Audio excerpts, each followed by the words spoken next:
Ito naman, gagawa ko ng compost. May box na, may lupa na. We'll put everything here. Mga gamit natin na bananas, rice, anything, eggs. Meron pa nga akong something na I'll add this spicy rice,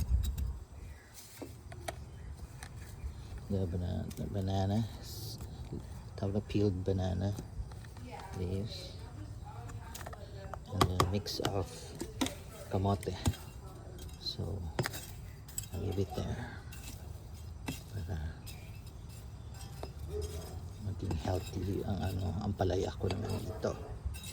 Okay, hopefully effective. Bye.